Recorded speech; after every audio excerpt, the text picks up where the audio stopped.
الحمد لله رب العالمين والصلاة والسلام على سيد الأنبياء والمرسلين محمد وعلى آله وصحبه أجمعين أما بعد. قال الله تبارك وتعالى في القرآن المجيد والفرقان الحميد: فأعوذ بالله من الشيطان الرجيم بسم الله الرحمن الرحيم. لقد جاءكم رسول من أنفسكم عزيز عليه ما عنتم حريص عليكم بالمؤمنين رؤوف رحيم. فإن تولوا فقل حسبي الله لا إله إلا هو عليه توكلت وهو رب العرش العظيم. صدق الله مولانا العظيم وصدق رسوله النبي الكريم ونحن على ذلك لمن الشاهدين والشاكرين والحمد لله رب العالمين. اللهم صل على سيدنا محمد وعلى آل سيدنا محمد وأصحاب سيدنا محمد وبارك وسلم. سبحانك لا علم لنا إلا ما علمتنا إنك أنت العليم الحكيم. محترم سامعین کرام اور طلبہ اعظام، کل کے سبق میں رسول اللہ صلی اللہ تعالی علیہ وسلم کی ولادت باسعادت کا تذکرہ کیا گیا تھا، یعنی رسول اللہ صلی اللہ علیہ وسلم کب پیدا ہوئے، کہاں پیدا ہوئے، اور اس وقت کے کچھ احوال اور کچھ ارحاسات، اور اسی طرح پھر رسول اللہ صلی اللہ تعالی علیہ وسلم کا نام مبارک کب رکھا گیا اور کس نے رکھا اور کیا رکھا۔ آج کے سبق میں ہم رسول اللہ صلی اللہ علیہ وسلم کی حضانت اور رضاعت اور رسول اللہ صلی اللہ علیہ وسلم کی کفالت کے بارے میں پڑھیں گے، یعنی رسول اللہ صلی اللہ علیہ وسلم کو کنہوں نے دودھ پلایا، پھر آپ صلی اللہ علیہ وسلم کی پرورش کنہوں نے کی، اور پھر رسول اللہ صلی اللہ علیہ وسلم کن کے زیر کفالت رہے۔ جب رسول اللہ صلی اللہ تعالی علیہ وسلم کی ولادت ہوئی تو 2-4 دن تک حضرت سیدہ آمنہ آپ کو دودھ پلاتی رہیں، اور پھر اس کے بعد ابو لہب جو آپ کے چچا تھے، ان کی ایک کنیز تھی ثوبیہ، انہوں نے آپ کو دودھ پلایا۔ یہ جو کنیز تھی ثوبیہ، یہ ابو لہب کی کنیز تھی، اور ابو لہب نے رسول اللہ صلی اللہ علیہ وسلم کی پیدائش یعنی ولادت کی خوشی میں اسے آزاد کیا تھا، اور یہی وہ کنیز ہے جس نے حضرت سیدنا حمزہ رضی اللہ تعالی عنہ کو بھی دودھ پلایا۔ تو اس اعتبار سے حضرت حمزہ رضی اللہ تعالی عنہ آپ صلی اللہ علیہ وسلم کے رضاعی بھائی ہوئے، اور اسی طرح سے اس نے ابو سلمہ کو بھی دودھ پلایا تھا، تو وہ بھی رسول اللہ صلی اللہ علیہ وسلم کے رضاعی بھائی ہوئے۔ یہ رضاعت کیا ہوتی ہے؟ یعنی جب کوئی انسان کسی کا دودھ پیتا ہے تو وہ اس کا اپنا بیٹا بن جاتا ہے، اس کو ہم لیکن رضاعی بیٹا کہتے ہیں۔ مثال کے طور پر زید نے دودھ پیا آمنہ کا، اور اس کے ساتھ ساتھ فاطمہ نے بھی دودھ پیا آمنہ کا، حالانکہ زید الگ ماں باپ سے ہے، فاطمہ الگ ماں باپ سے۔ اب زید نے دودھ پیا آمنہ کا، اور ادھر سے فاطمہ نے دودھ پیا آمنہ کا، حالانکہ یہ آپس میں کوئی رشتے میں نہیں لگتے تھے، لیکن صرف ان کے دودھ پینے کی وجہ سے یہ آپس میں بہن بھائی ہوئے۔ جس طرح وہ احکام ہیں یعنی سگے بھائی بہنوں کے، بالکل اسی طرح کے احکام ان کے بھی ہیں، یعنی اب ان کا آپس میں رشتہ حرام، اور پھر ان کے باقی جو رشتہ دار ہیں، جیسے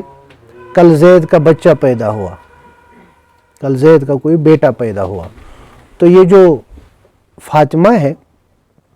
یہ اس کی پھوپھی ہوئی، اور اسی طرح سے کل